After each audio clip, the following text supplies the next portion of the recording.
लाखों वेद ग्रंथ भी मिलकर यश नहीं इसका गा सकते।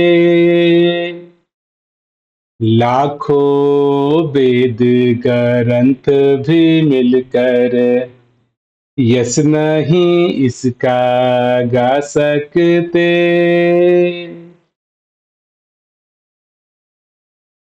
लाखों वेद ग्रंथ भी मिलकर यश नहीं इसका गा सकते। ये वाणी के माध्यम से हम ये समझने का प्रयास करेंगे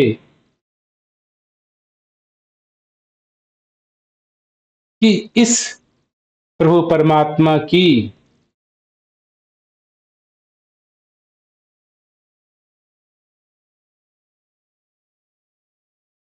यश गान करने के लिए आज इस धरा पर मानव समाज ने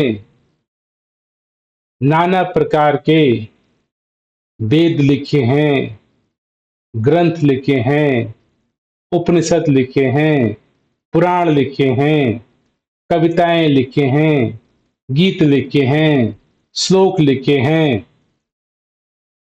ये सारे दुनिया के जो हॉली बुक्स, जो पवित्र पुस्तक, जो धार्मिक पुस्तकें हैं, इन सभी पुस्तकों में इस सत्य निराकार परमात्मा की यशोगान की चर्चा की जानकारियां हैं। प्रभु परमात्मा के गुणों का व्याख्यान है। सत्य निराकार परमात्मा के अस्तित्व का, गुण का यश किया गया है। और ये वाणी कह रही है, आज नाना प्रकार से इंसान भजनों के माध्यम से, गीतों के माध्यम से, कविताओं के माध्यम से, कहानियों के माध्यम से, धार्मिक पुस्तकों के माध्यम से, वेद ग्रंथों के माध्यम से चाहता है कि मैं इस प्रभु परमात्मा का यश कर पाऊं, प्रार्थना कर पाऊं, गुणगान कर पाऊं।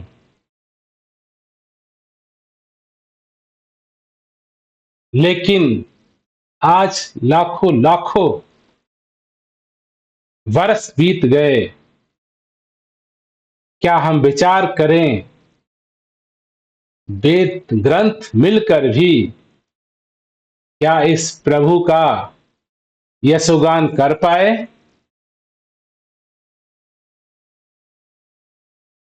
प्रभु का यशोगान कर सकते हैं, पूरा नहीं हो सकता। करते करते करते करते रहें,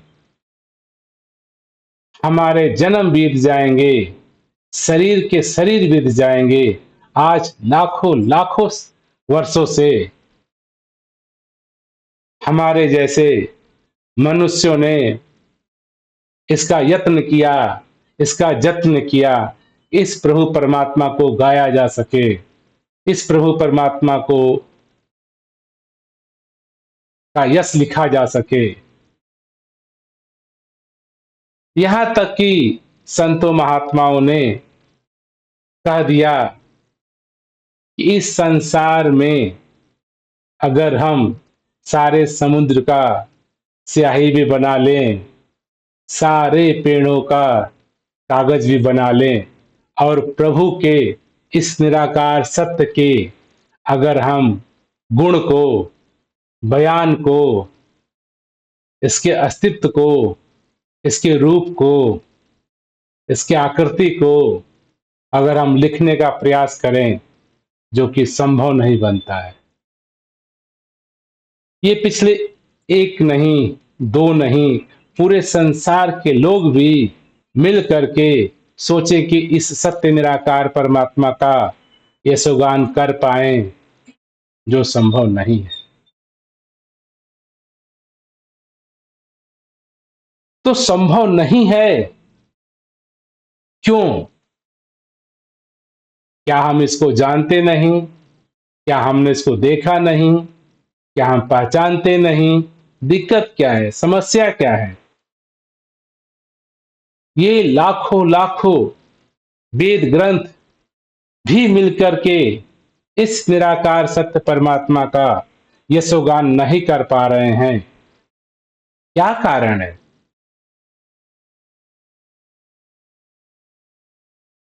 ये कारण यह है कि हम अपने इस बुद्धि के बल पे, इस शिक्षा के बल पे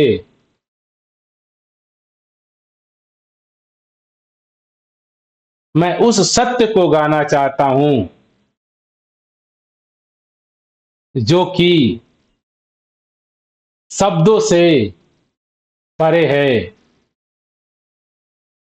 गुणों से परे है, आकृतियों से परे है। ये सत्य निराकार को किस तरीके से कोई गुण गाएगा? क्या गुण गाएगा? ये सारे गुण ही इसी के हैं और ये निर्गुण भी है। सारे सुगंध इसी निराकार के हैं, ये सुगंधहीन है। संसार में सारे आकार इसी के हैं और ये निराकार है। तो कविताकार, भजनकार, गीतकार, वेद लिखने वाले ऋषि मुनि, उपनिषद किस गुण की व्याख्यान करेंगे? जो गुणों में है और जो गुणों से पार है, जो देखने में आता है, जो देखने में नहीं आता है।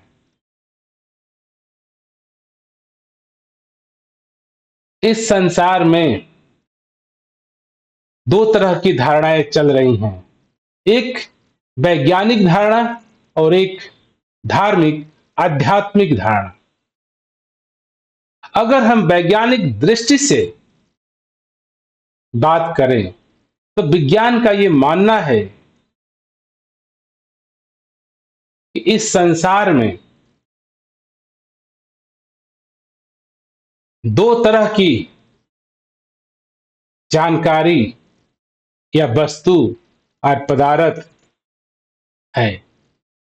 एक वो जिसको विज्ञान ने अपने प्रयोगशाला में सिद्ध करके, टेस्ट करके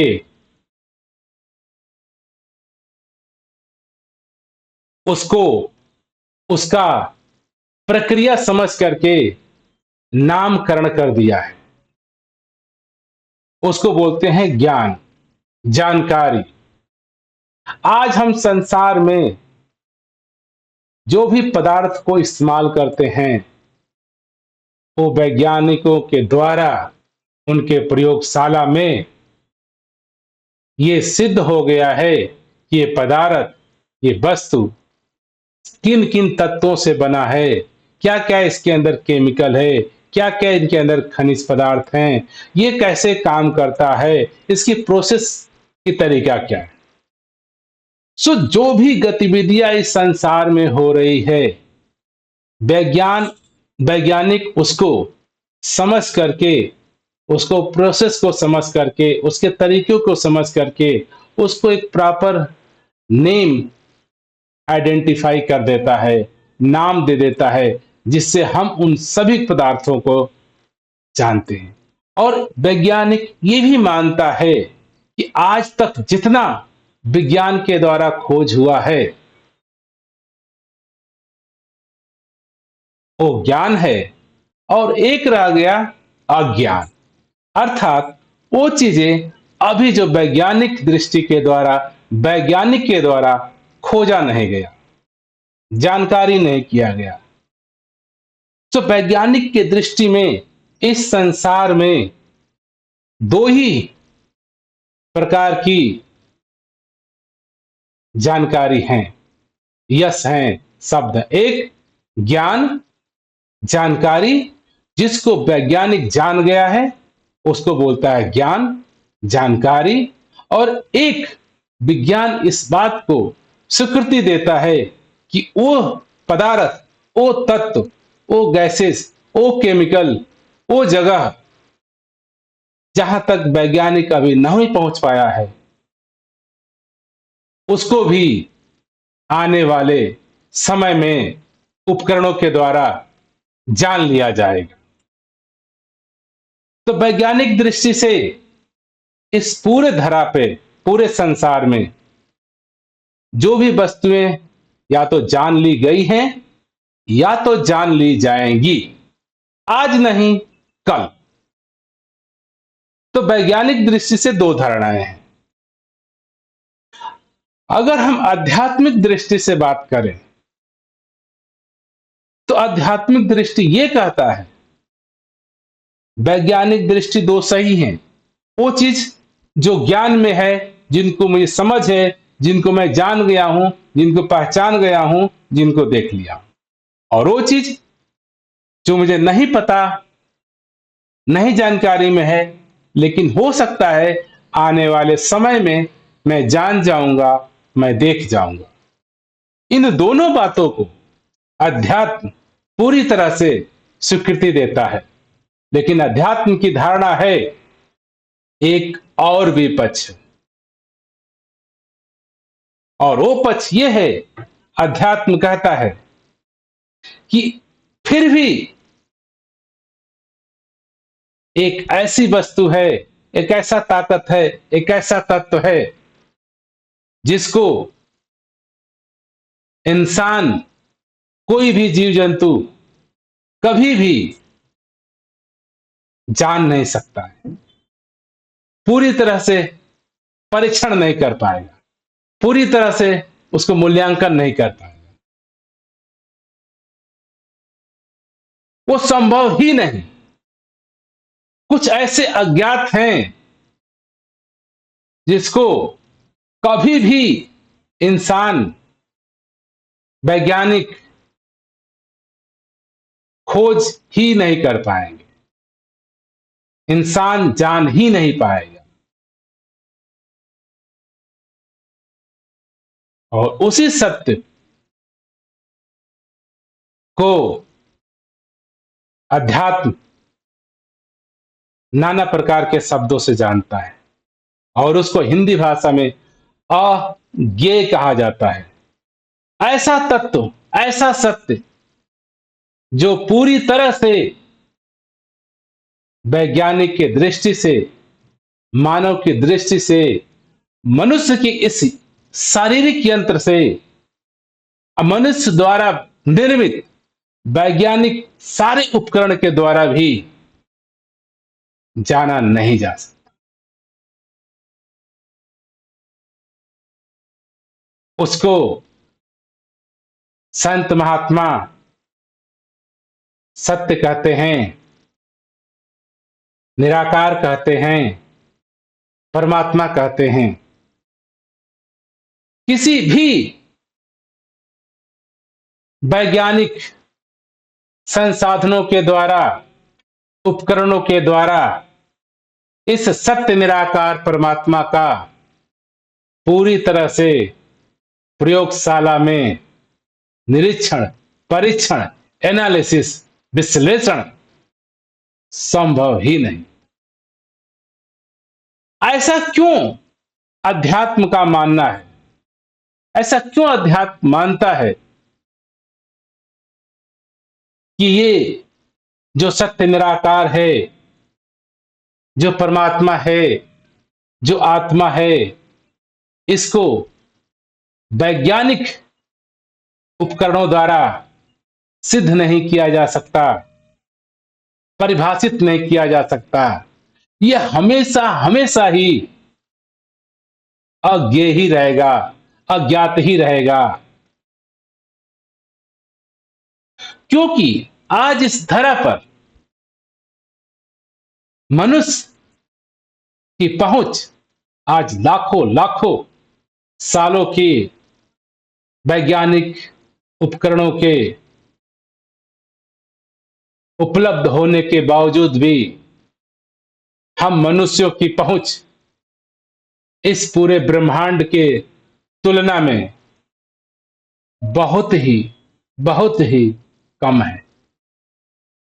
हम मानव शरीर आकृति रूप में हैं,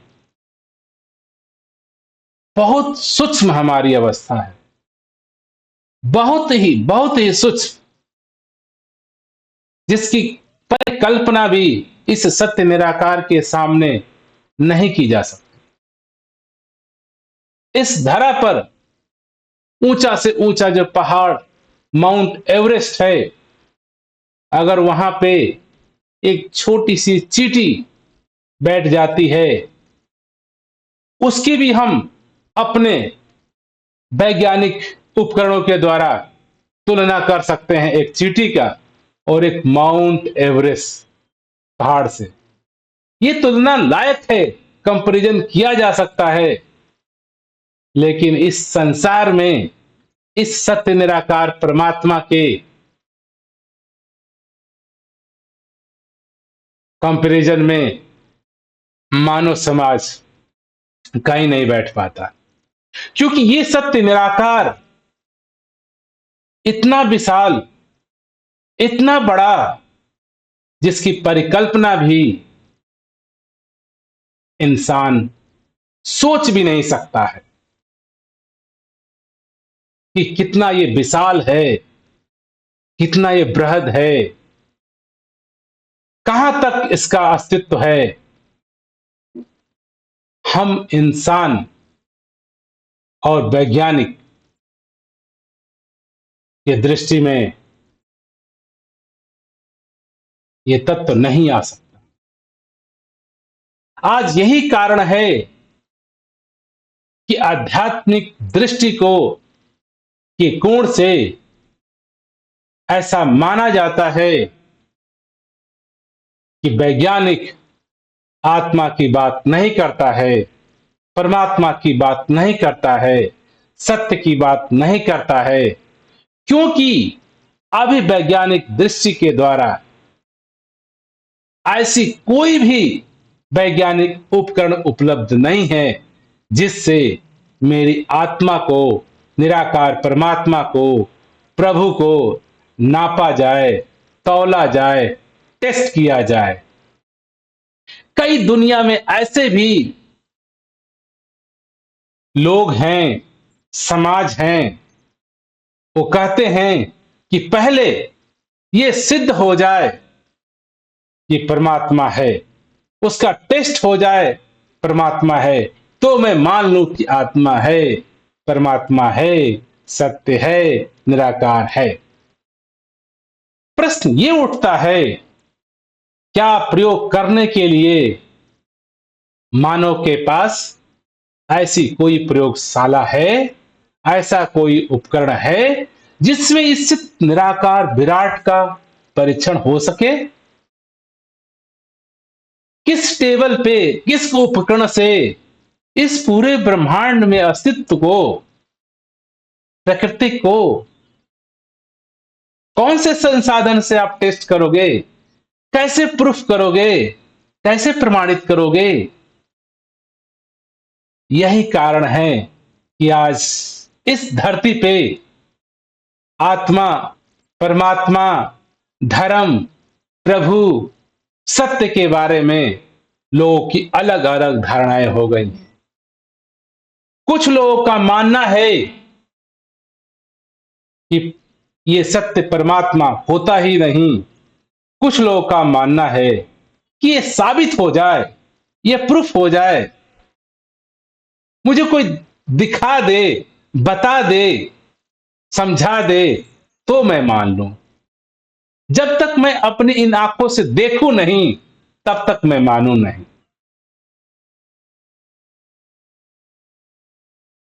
तो इस नाना प्रकार के मनुष्य की धारणाओं को झुठलाया नहीं जा सकता। सही है, ये इस निराकार सत्य की ये गुण है। इस संसार में नाना नाना प्रकार के जीव जंतुओं के रूप में यह निराकार उपलब्ध है, सत्य उपलब्ध है। जो ये कह रहा है कि परमात्मा को पहले साबित किया जाए, प्रूफ किया जाए है, वो भी सही है। और जो ये मानता है कि परमात्मा है, वो भी सही है। क्योंकि दोनों की मान्यताएं हैं। एक है व्यक्ति कह रहा है कि सत्य परमात्मा है, एक है व्यक्ति कह रहा है सत्य परमात्मा नहीं है। इन दोनों के जीवन में क्या अंतर है?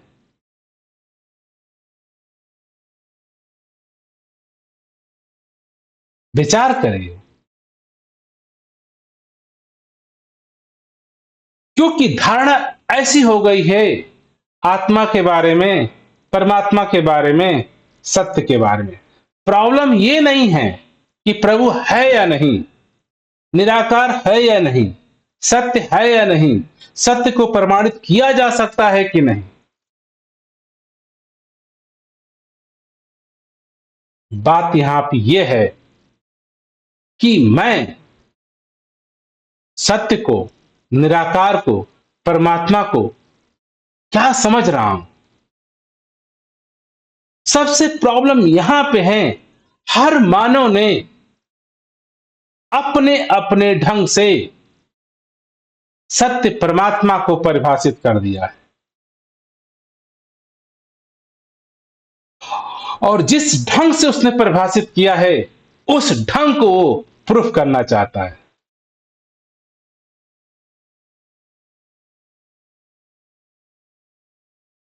तो ये मनुष्य ही है जिसने इस परमात्मा को ऐसा परिभाषित किया है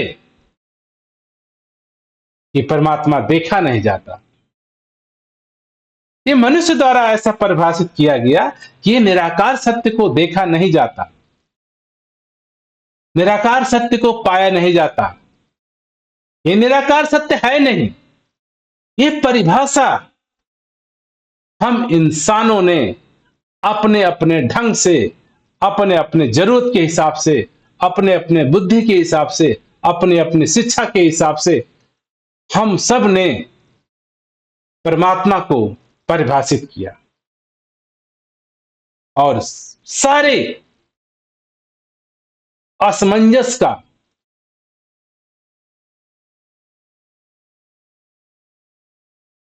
जो जड़ है, जो मूल है,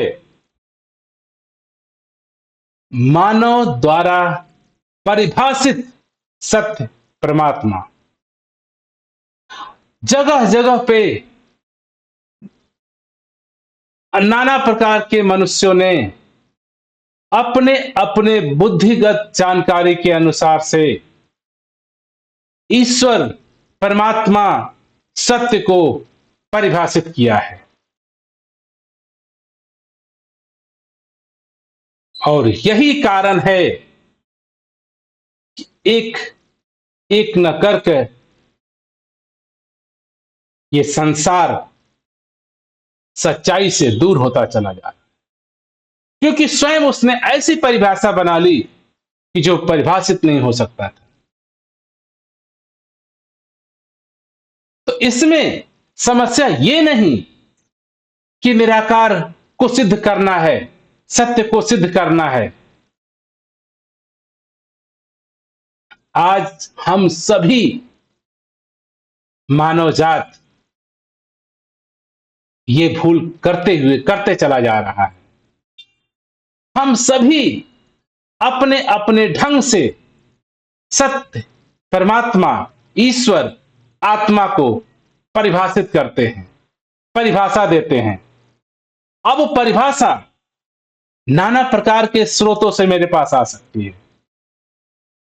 वो परिभाषा वेद ग्रंथों में लिखित गाथाओं से आ सकती हैं, कहानियों से आ सकती हैं, माता पिता से सुनी कहानियों से आ सकती है, रिश्तेदारों से आ सकती है, धार्मिक जो संस्थाएं हैं उनसे आ सकती हैं, मंदिरों से आ सकती है, मस्जिदों से आ सकती है, गुरुद्वारे से आ सकती है, धार्मिक पुस्तकों से आ सकती है। आप देखेंगे तो ये सारे परिभाषा इंसान कहीं ना कहीं उधार सुन लिया है, सोच लिया है, पढ़ लिया है और उसके दूसरे के कहे अनुसार दूसरों दूसरे अर्थात माता पिता, रिश्तेदार, मंदिर, मस्जिद, गुरुद्वारे, पंडित, पुजारी, जितने भी पंडित, ब्राह्मण, वेद पुराण कथा सुनाने वाले, इन सभी ये उनके स्रोत हैं, ये इनके सोर्स हैं, जहां से हम सभी इंसानों ने अपने अपने ढंग से सत्य, परमात्मा, परमेश्वर, ईश्वर को परिभाषित किया है। और यही कारण है आज कि इंसान इस सत्य निराकार परमात्मा से अवगत नहीं हो पा रहा, जुड़ नहीं पा रहा है, बोध हासिल नहीं कर पा रहा है। इसे मानव परिवार को, ये मानव समाज को समझ ही नहीं आ रहा है कि जो हमने प्रभु परमात्मा को, ईश्वर को, सत्य को जो परिभाषित किया हुआ है, ये परिभाषा का आधार क्या है, बेस क्या है, दूसरों ने कह दिया, दूसरों ने लिख दिया, दूसरों ने सुना दिया और उसको उनको सुन के मैं सत्य को परिभाषित करने वाला हो गया कि परमात्मा ऐसा होता है, सत्य ऐसा होता है, आत्मा ऐसी होती है।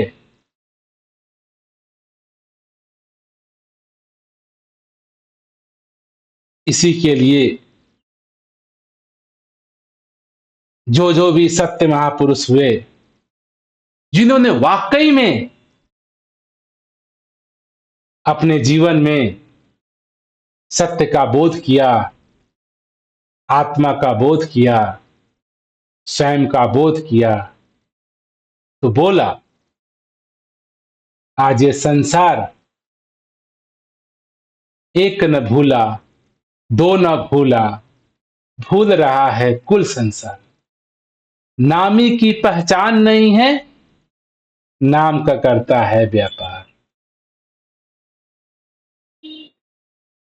हमने कभी आत्मा को देखा ही नहीं और आत्मा को परिभाषित करने लगे। हमने कभी परमात्मा को देखा ही नहीं, परमात्मा को परिभाषित करने लगे। हमने कभी ईश्वर को देखा ही नहीं और ईश्वर को परिभाषित करने लगे। यही विडंबना है, हमारी भूल हो गई है। और ये भूल है, हम इंसान को इसकी भनक भी नहीं पड़ती। एक इंसान को कह दीजिए, कभी उसके जहन में ये ख्याल नहीं आता कि मेरे पास जो आत्मा की परिभाषा है, सत्य की परिभाषा है, परमात्मा की परिभाषा है, इसका क्या आधार था। क्या मैंने आत्मा को देख करके परिभाषित किया, सत्य को देख करके परिभाषित किया, परमात्मा को देख करके परिभाषित किया? कहानी उल्टी है। बिना देखे परिभाषित कर दिया, बिना जाने परिभाषित कर दिया और उसको अब मैं सिद्ध करना चाहता हूं। जो है नहीं, जो देखा नहीं, जो जाना नहीं, उसको पहले परिभाषित कर दिया, अब दावा ठोकते हैं उसको सिद्ध करने के लिए। नाहत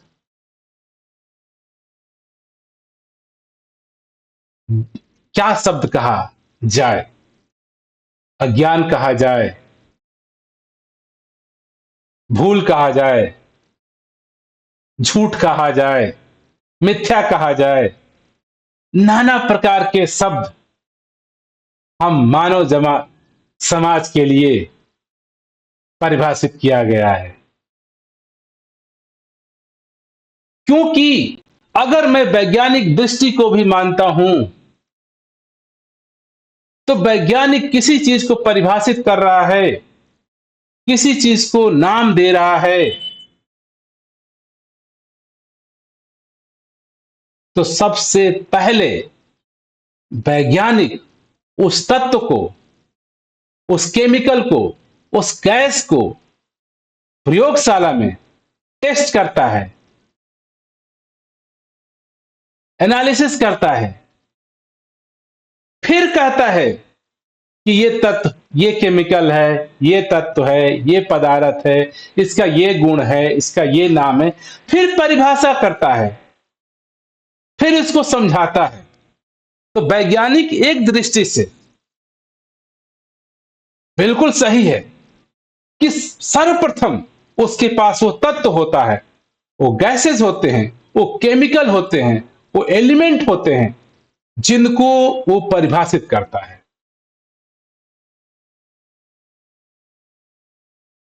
उसके बाद आप वैज्ञानिक के ऊपर कोई कंट्राडिक्शन नहीं।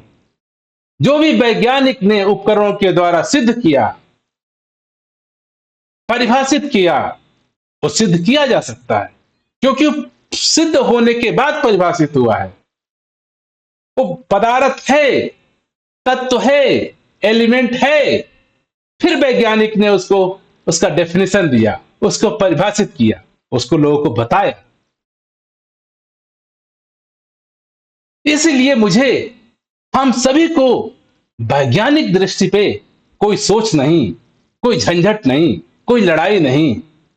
अगर किसी ने कह दिया कि पानी H2O है, इसके ऊपर किसी भी तरह का कोई व्यवधान नहीं, कोई झंझट नहीं, कोई लड़ाई नहीं। क्यों? इसको सिद्ध किया जा सकता है, यह है, क्योंकि यह तत्व पहले मौजूद है, फिर परिभाषित किया गया है। तो जिस प्रकार से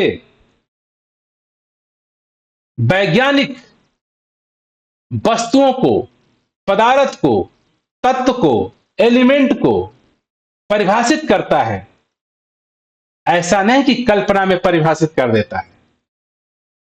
वस्तु होती है, तत्व होता है, एलिमेंट होता है, फिर उसको परिभाषित करता है। लेकिन हम मानव समाज, हर इंसान अपने अपने ढंग से, अपने अपने ज्ञान के बेस पे परमात्मा को परिभाषित कर दिया है। किसी से पूछ लो, आत्मा है, परिभाषित कर देगा वो। परमात्मा है, परिभाषित कर देगा। सत्य है, परिभाषित कर देगा। भले ही उसके जीवन में सत्य न हो, परमात्मा न हो, आत्मा न हो, लेकिन परिभाषित कर देता है। यही विडंबना है। इसी को भूला कहा गया, इसी को झूठा कहा गया, इसी को मिथ्या कहा गया। यही कारण है कि आज हम मानव समाज नाना नाना प्रकार के धर्मों में, विभाजनों में बट गए हैं। कोई एक परिभाषा को मानता है परमात्मा के, कोई एक परिभाषा को मानता है। अब दोनों के पास सिर्फ परिभाषा अपनी है, शब्द अपने हैं, तत्व नहीं है, बोध नहीं है। और ये लड़ाई का क्या कारण है? आपने विचार किया? क्यों हिंदू लड़ रहा है मुसलमान से, मुसलमान लड़ रहा है हिंदू से, क्यों एक धार्मिक लोग लड़ रहे हैं दूसरे धर्म से? कभी विचार में नहीं आता कि आज धर्म के नाम पे इतने इतने युद्ध, लड़ाइयां, दंगे, फसाद हो रहे हैं। क्यों? कि मेरे परिभाषा के हिसाब से सत्य परमात्मा ऐसा है। मेरे परिभाषा के हिसाब से सत्य परमात्मा ऐसा है। मेरे परिभाषा, हिंदू का अपना परिभाषा है, मुस्लिम का अपना परिभाषा है, जैन का अपना परिभाषा है, सिख का अपना परिभाषा है, ईसाइयों का अपना परिभाषा है। क्या ये जितनी भी परिभाषाएं हैं, जितनी भी डेफिनेशन हैं आत्मा की, परमात्मा की, सत्य की, क्या ऐसा नहीं हो सकता कि ये सारे जो परिभाषित करने वाले लोग हैं वो सत्य को बता दें, तत्व को दिखा दें? एक ही तत्व, इसी सत्य, इसी निराकार परमात्मा के बारे में, ईश्वर के बारे में हिंदू भी अपनी परिभाषा दे रहा है, मुस्लिम भी अपनी परिभाषा दे रहा है, सिख भी अपनी परिभाषा दे रहा है, जैन भी अपनी परिभाषा दे रहा है, पारसी भी अपनी परिभाषा दे रहा है, ईसाई भी अपनी परिभाषा दे रहा है। और क्यों इनमें झंझट है? क्योंकि उनके पास तत्व नहीं, उनके पास बोध नहीं, उनके पास वस्तु नहीं, सिर्फ शब्द है, सिर्फ शब्द है। और यही कारण है कि आज नाना प्रकार के धर्मों में, संगठनों में मानव विभाजित हो गया है। विभाजन का कारण है केवल उनके पास परमात्मा का परिभाषा है, परमात्मा का केवल केवल बिना देखे, बिना जाने, बिना सोचे, बिना प्राप्त किए परिभाषा है। और यही कारण है कि हम लड़ते हैं। कोई कहता है कि मेरी परिभाषा सबसे सही है, मेरी परिभाषा को सब मानो। एक कहता है नहीं, ईसाई कहता है कि मेरी परिभाषा बिल्कुल सही है, जीसस बिल्कुल सही है, जीसस ही परमात्मा है और कोई दूसरा हो ही नहीं सकता। सब जीसस को माने। मुसलमान कहता है मोहम्मद साहब ही सर्वोपरि परमात्मा है, सर्वोपरि ग्रंथ है और इसी को दुनिया सब माने। हिंदू कहता है ये राम ही सर्वोपरि परमात्मा है, सब दुनिया इसको माने। और हम सब अपने अपने परिभाषा को जय करने में, बढ़ावा देने में, ऊंचा करने में लड़ते हैं, कटते हैं, मरते हैं, झगड़ते हैं।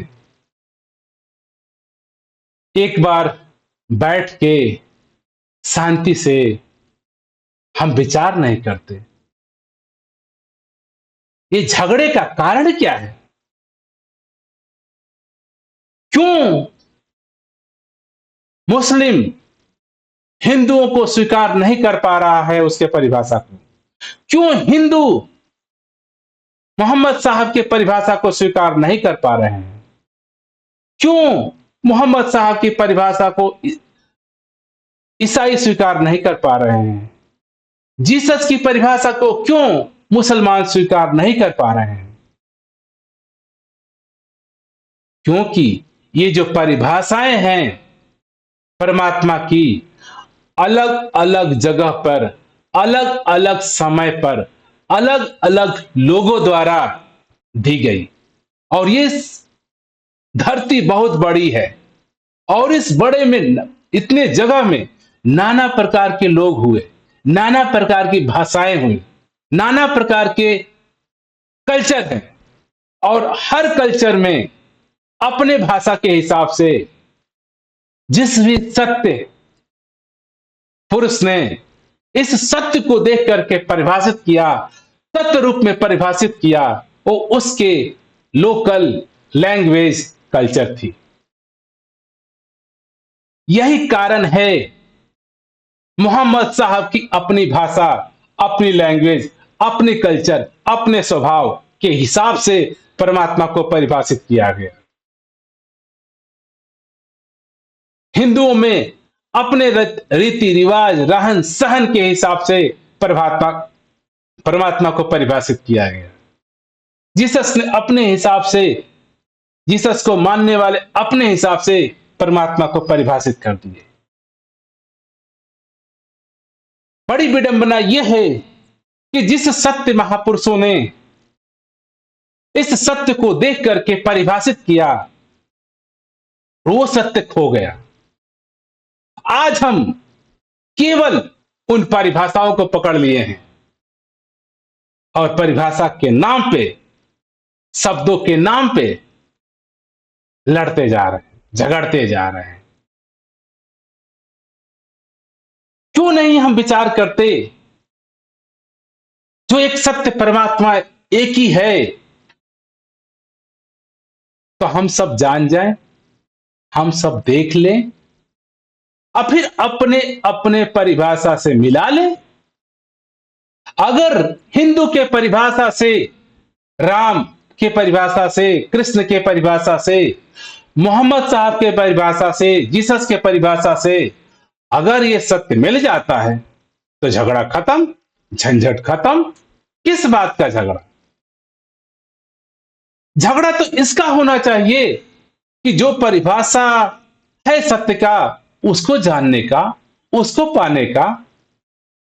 लेकिन हम उस सत्य को तो जानने का, पाने का बात ही नहीं उठता। सिर्फ हमारी परिभाषा सही है, हमारा झंडा ऊंचा रहेगा, हमारे जो धर्म है, जो हमारा मजहब है, यही सर्वश्रेष्ठ है। हम इन पे लड़े जा रहे हैं। जिस दिन मानव समाज ये विचार कर दे कि मुझे इस सत्य को जानना है, जो परिभाषा को मैं कह रहा हूं कि मेरा परिभाषा सर्वोपरि है,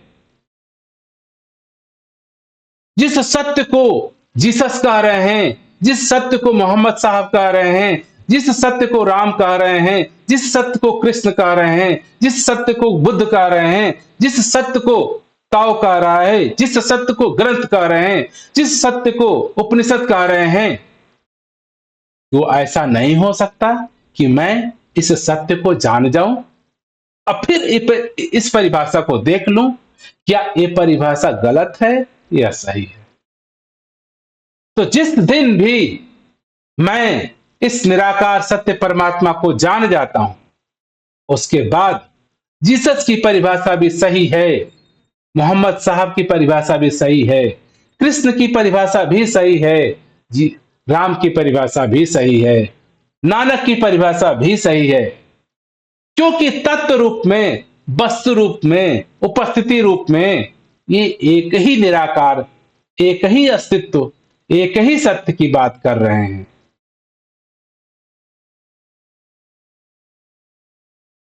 यही कारण है कि आज नाना प्रकार के धार्मिक ग्रंथों के होने के बावजूद भी धर्म जीवन में नहीं है। धर्म अर्थात हम सबको धारण करने वाला, हम सबको धारण करने वाला है, जो धारण किया हुआ है, जो हम सबको बनाया है, हम सबको चला रहा है, हम सबको पाल रहा है, रोम रोम में उपस्थित है, हम सभी के अंदर उपस्थित है। जब हम स्वयं के अपने बोध को प्राप्त होते हैं तो हम धार्मिक होते हैं। धार्मिक पुस्तकों का नाम है, नहीं है, धार्मिक मजहबों का नाम नहीं है, धार्मिक संगठनों का नाम नहीं है। धार्मिक होना अर्थात अपने वास्तविक स्वभाव को जान जाना का बोध हो जाना है। अगर जिस दिन मैं इस सत्य निराकार परमात्मा को, जो परिभाषाओं को मैं देख रहा हूं, अगर मैं बोध कर जाता हूं, मैं इसको जान जाता हूं, मैं इसको देख जाता हूं, इसके साथ मैं हो जाता हूं, तो मेरे जीवन में धार्मिकता उपलब्ध हो जाती है। मैं धार्मिक हूं ही, मुझे धर्म ने धारण किया हुआ है, लेकिन हमने गलत परिभाषा को लेकर के डंका बजा रहे हैं। यही भूल है, यही भूल है कि मैं सत्य स्वभाव निराकार मेरे पास है, मेरे अंग अंग में है। हम सभी इसी तत्व से बने हैं। एक ही तत्व है, एक ही श्वास है। इसी को हर सत्य महापुरुष ने प्राण के रूप में, जीव के रूप में, आत्मा के रूप में, परमात्मा के रूप में, सत्य के रूप में परिभाषित किया। अगर इस परिभाषा के पीछे हम पड़ जाएंगे, भाषा के पीछे पड़ जाएंगे, तो बात बिगड़ जाती है। अगर हम तत्व के रूप में पड़ जाएं, सत्य के रूप में पड़ जाएं, वस्तु से जुड़ जाएं, तत्व से जुड़ जाएं, ऊर्जा से जुड़ जाएं, स्रोत से जुड़ जाएं, तो उसके बाद ये सारी परिभाषाएं सार्थक हो जाती हैं। जिस दिन ही मेरे जीवन में सत्य निराकार परमात्मा का बोध होता है, रोम रोम में मैं सत्य को देख लेता हूं, उपलब्ध हो मुझे दिखने लगता है, तो ये सारी परिभाषाएं सही, सार्थक साबित होती हैं। चाहे जीसस कह रहे हैं, चाहे राम कह रहे हैं, चाहे मोहम्मद साहब कह रहे हैं, चाहे कृष्ण कह रहे हैं, चाहे गुरु नानक कह रहे हैं, हर की बाणी 100% मुझे सही नजर आएगी, अगर मैं सत्य एक निर्गुण, रोम रोम में उपस्थित, कण कण में उपस्थित निराकार का बोध हासिल करता हूं। तब तब ये सारा परिभाषा आप पढ़ते हैं तो इसी सत्य को प्रभाषित कर रहे हैं, इसी सत्य को कह रहे हैं, इसी निराकार को प्रमाणित कर रहे हैं। इसीलिए लाखों वेद ग्रंथ इसी एक सत्य परमात्मा निराकार की यशोगान कर रहे हैं, यशोगान करते रहेंगे जब तक मानव परिवार रहेगा। ये यशोगान तभी सार्थक है, यशोगान तभी हो सकता है जब मैं इस निराकार में कण कण युक्त, रोम रोम में रमा अपने स्वभाव को जान जाता हूं, बोध कर जाता हूं, पा जाता हूं। और दिक्कत यहां पे यह भी नहीं कि मैंने परमात्मा को कहीं खोया है, यह भी नहीं कि मुझे परमात्मा पाना है। ये सारे परिभाषा जो हमें समाज से मिली है कि मुझे परमात्मा खोना है, मुझे परमात्मा पाना है, ईश्वर की मिलन करनी है, ईश्वर से मिलना है, ये सारी परिभाषाएं हमें इस अस्तित्व रूपी सत्य से दूर की हुई है। सिर्फ और सिर्फ ये परिभाषाएं अगर मेरे जीवन में, अगर ये सत्य की परिभाषाएं नहीं हो, आत्मा, परमात्मा, ईश्वर,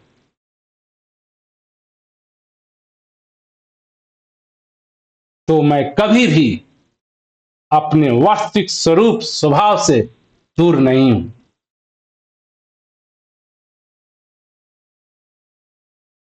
जिसने भी कहा है कि जिस दिन मैं स्वयं के रूप को, स्वयं के स्वभाव को जानता हूं, देखता हूं, महसूस करता हूं, स्वयं का स्वभाव, स्वयं का वास्तविक रूप ही परमात्मा का रूप है, ईश्वर का रूप है।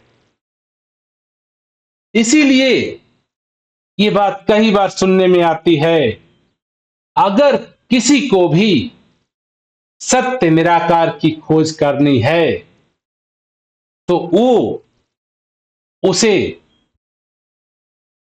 कुछ करना नहीं होता है, कहीं जाना नहीं होता है, क्योंकि ये सत्य निराकार हर जगह,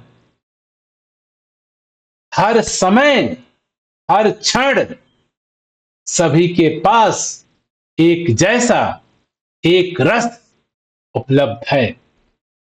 मुझे सिर्फ समझना होता है, सिर्फ मुझे देखना होता है, सिर्फ मुझे जानना होता है। खोजा तो उसको जाता है जो खो गया है, ढूंढा तो उसको जाता है जो दूर है। ये निराकार सत्य परमात्मा दूर भी नहीं, दूर ही नहीं, तो जाने की जरूरत क्या है? खोया ही नहीं तो ढूंढने की जरूरत क्या है? लेकिन अगर हम इन समाज में निर्मित परिभाषा के हिसाब से परमात्मा को परिभाषित करके, आत्मा को परिभाषित करके हम झंझटों में पड़ जाते हैं और इस परमात्मा को पाने के लिए, इस सत्य को जानने के लिए नाना प्रकार के कर्मों में लग जाते हैं। कोई पूजा कर रहा है, कोई पाठ कर रहा है, कोई मंदिर जा रहा है, कोई मस्जिद जा रहा है, कोई चर्च जा रहा है, कोई गिरजे जा रहा है, गुरुद्वारा जा रहा है। उस इस सत्य को जानने के लिए क्या ये यहां नहीं, अभी नहीं? एक बार ध्यान नहीं आता कि परमात्मा केवल मंदिर में ही है, मस्जिद में ही है, सत्संग में ही है, गुरुद्वारे में ही है, गिरजाघर में है, चर्च में ही है। क्या आप जहां हैं वही नहीं है? तो किसी शायर ने बात बहुत सुंदर कही, खुदा वो हरगिज खुदा नहीं, जो वहां तो है पर यहां नहीं। वो सिर्फ मस्जिद में ही है और यहां नहीं। कैसा खुदा है, कैसा सत्य है? ये स- नाना प्रकार से शब्दों को हम पढ़ते हैं धर्मों के रूप में, कि ये परमात्मा हर जगह विराट रूप में, सूक्ष्म रूप में उपलब्ध है।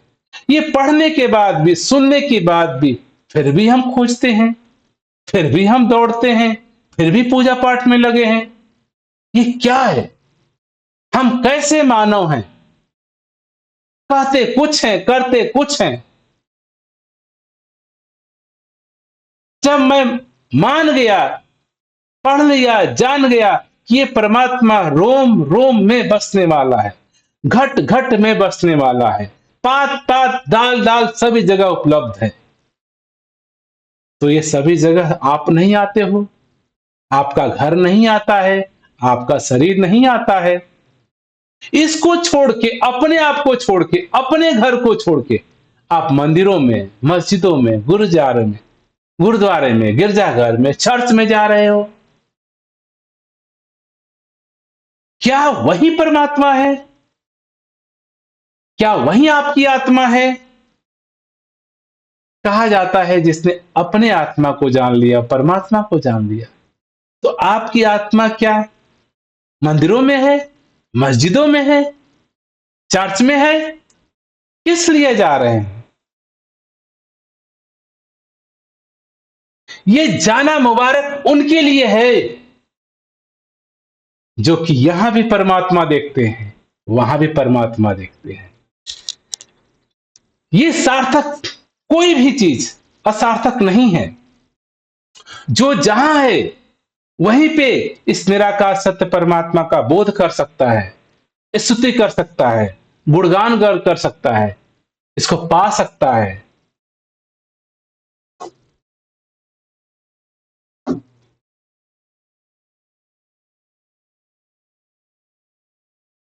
क्योंकि सिर्फ और सिर्फ हमारी गलत परिभाषाएं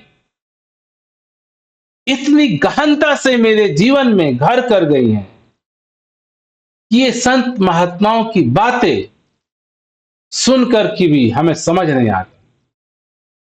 हम बचपन से गीत गुनगुनाते आ रहे हैं, रोम रोम में बसने वाले राम, घट घट में उपस्थित राम।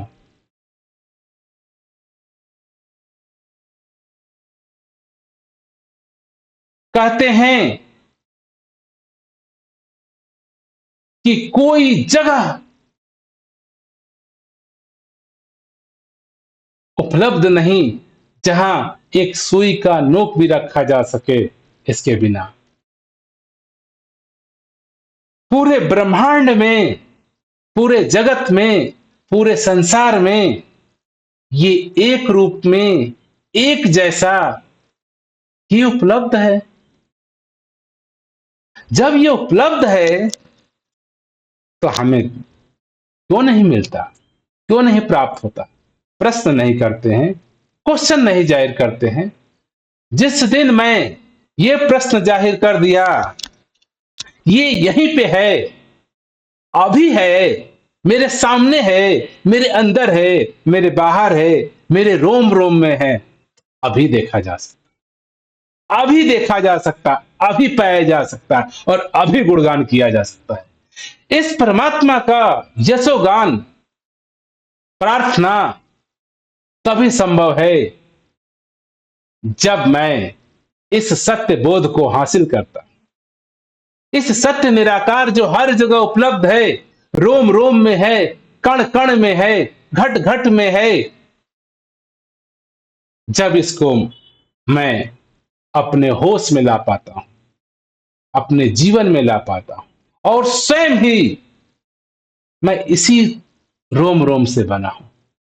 जिस दिन मुझे स्वतः का ही बोध हो जाता है, अपने आप का ही बोध हो जाता है, उसी दिन ही मैं निराकार का भी बोध हो जाता है, सत्य का भी बोध हो जाता है और फिर मैं गुणगान गाने लगता हूं प्रभु को, इसकी धन्यता को। कितनी इस सत्य निराकार की कृपा है कि मेरे रोम रोम में उपस्थित होकर के मेरे शरीर की रचना कर रहा है। ये निराकार सत्य ही श्वासों के रूप में जीवन प्राण बन के इस शरीर को चला रहा है। कि रोम रोम में उपस्थित परमात्मा ही, निराकार ही आंखों में उपस्थित होकर के ये सुंदर संसार रूपी नजारे दिखा रहा है। इसका धन्यवाद करते हैं ये निराकार परमात्मा मेरे अंदर जिह्वा के रूप में इस संसार के सभी पदार्थ का स्वाद बता रहा है।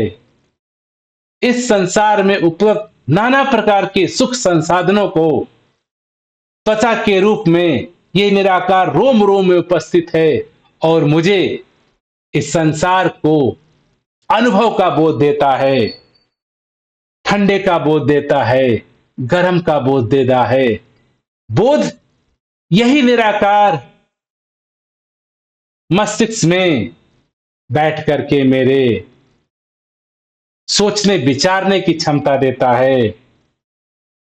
इसकी धन्यता, इसका गुणगान, इसका प्रार्थना, इसीलिए ऋषियों ने जब इस अपने स्वभाव, अपने सत्य निराकार को जाना तो उपनिषद लिख दिए, वेद लिख दिए, ग्रंथ लिख दिए। इसकी गुणगान में, इस परमात्मा का, इस सत्य ईश्वर का जैसे ही मुझे बोध होता है, सिर्फ और सिर्फ मेरे अंदर इसका यशोगान, यश का गुणगान बनता है। इसीलिए आज लाखों लाखों वेद ग्रंथ भी मिल करके भी इस सत्य निराकार परमात्मा का गुणगान नहीं कर सकते, क्योंकि ये गुणगान पूरा नहीं हो सकता। ये नहीं कि कर नहीं सकते, करते हैं जितना संभव है, क्योंकि ये छोटी सी जिह्वा, छोटी सी एनर्जी कैसे विराट अथाह अज्ञात निराकार प्रभु के गुण को गा सकती है। संभव ही नहीं। इसीलिए अनंत अनंत सालों से इसी सत्य निराकार का गुण गाया जा रहा है, गुण गाया जाता है, अब गुण गाया जाता रहेगा अनंत अनंत सालों तक। क्योंकि जब हम इस सत्य को देखते हैं, बोध करते हैं अपने स्वरूप का कि मैं कौन हूं, मेरा स्वरूप क्या है, इसके बोध होते ही सिर्फ प्रशंसा बन जाती है इस सत्य की, इस निराकार की, इस प्रभु की। केवल और केवल धन्यवाद बनता है, समर्पण बनता है। इसका कैसे शुक्राना करूं? शुक्राना करने के लिए भी हाथ दिए इसने, जुबान दिया। इस सुंदर संसार के अंदर मुझे रहने का, जीने का, खाने का, आनंद लेने का स्रोत दिया। कहां कहां गुणगान करूं, कैसे कैसे गुणगान करूं? पैरों का गुणगान करूं, हवाओं का गुणगान करूं, धरती का गुणगान करूं। जिंदगी गुणगान करते करते भी पूरी नहीं कर पाएगी। यही कारण है कि वाणी भी हमको समझा रही है, लाखों वेद ग्रंथ भी मिलकर यश नहीं इसका गा सकते। लाखों वेद ग्रंथ भी मिलकर यश नहीं इसका गा सकते, क्योंकि इस निराकार जो अनंत अनंत रूपों में व्याप्त है, हम जहां खड़े हैं, धरती से लेकर के अग्नि, जल, वायु, हवा, आकाश, सूरज, चांद, सितारे, धरती, जल, अग्नि, सबके लिए शुक्रिया अदा, सबके लिए प्रार्थना बनती है, क्योंकि ये सिर्फ और सिर्फ नाना प्रकार के अपने रूप मुझे दिखा रहा है, मेरे रूप में होके मेरा रूप दिखा रहा है, आपके रूप में आपका रूप दिखा रहा है, बच्चों के रूप में बच्चों का रूप दिखा रहा है, घर के रूप में होके घर का रूप दिखा रहा है। इसके अनगिनत रूप हैं। किस गुण को, किसको परिभाषित करूं, किसको गाऊं, किसको कहूं? जिसने भी इस निराकार सत्य परमात्मा को जाना, उनके जीवन में केवल और केवल समर्पण हो जाता है, गुणगान रह जाता है। जैसा मालिक, जैसा ये निराकार कर रहा है, अनेक लीलाएं कर रहा है, अनेक गतिविधियां संसार में कर रहा है, मेरे जीवन में, मेरे शरीर में ही देखिए ना, नाना प्रकार की गतिविधियां हो रही है जिसका मुझे होश भी नहीं। इस मस्तिष्क के अंदर लाखों लाखों कोशिकाएं काम कर रही हैं, जिसको गिना नहीं जा सकता। इतने सूक्ष्म से सूक्ष्म तंतु इस मस्तिष्क के अंदर काम कर रहे हैं, क्या कल्पना कर सकते हैं? शरीर के रोम रोम में ब्लड सर्कुलेशन का पहुंचाना, नब्जों का पहुंचाना, स्किन को हर जगह संवेदना पैदा करना।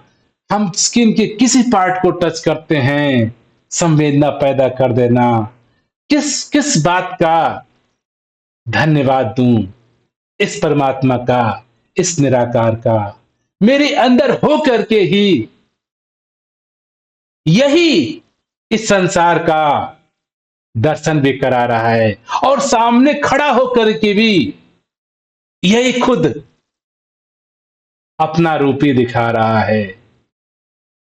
तो इतने इसकी विशाल गुण हो जाते हैं, क्या संभव है कि मैं अपने जीवन में इस सत्य निराकार को कह पाऊं, गुण गा पाऊं? कैसे इसकी व्याख्यान कर पाऊंगा? अपने शरीर के ही अंदर इस निराकार परमात्मा ने इतने रूप दिए हैं, मैं कैसे इसका गुणगान कर पाऊं? इतनी विचित्र श्वासों के रूप में ये जीवन को दिया है, क्या कल्पना कर सकते हैं इसके गुणों का? यही चमड़ी से बनी मेरी स्किन आंखें इस संसार को देख रही हैं। इतना सूक्ष्म स्किन का पैदा कर देना, बना देना, ये निराकार की लगता कहां यशोगान से पूरी होती है? तो जब संत महात्मा जब इस बोध को हासिल करते हैं और गुणगान करते करते थक जाते हैं, तो एक ही ख्याल बच जाता है, इस प्रभु परमात्मा सत्य निराकार के सामने समर्पण कर देते हैं, स्वीकृति कर देते हैं,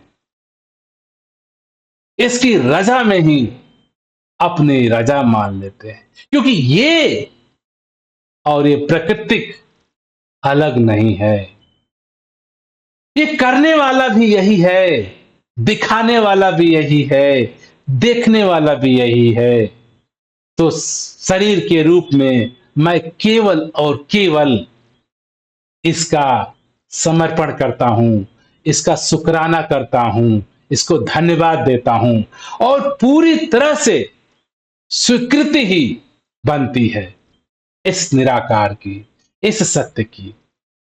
पूरे जीवन में केवल और केवल संत महात्मा स्वीकृति करते हैं इस प्रकृति का, इस संसार का, इस धरती का, इस जीव जंतुओं का, पेड़ पौधों का, हवा का, आकाश का, सूरज का, अंधकार का, रुपए पैसों का, धन दौलत का, पशु पक्षी का, पत्नी बच्चों का, सबका इसी रूप में स्वीकृति कर पाना ही सहजता वाला जीवन हो जाता है। इसीलिए संत महात्मा ने कहा है, जिसके जीवन में ये सत्य निराकार परमात्मा का स्वयं का बोध होता है, वो जीवन सहज हो जाता है। सहज अर्थात पूर्ण, संपूर्ण स्वीकृति इस निराकार की भगवत्ता के लिए, इस निराकार के अस्तित्व के लिए, इस पूरे प्रकृति के लिए सिर्फ और सिर्फ समर्पण बन जाता है।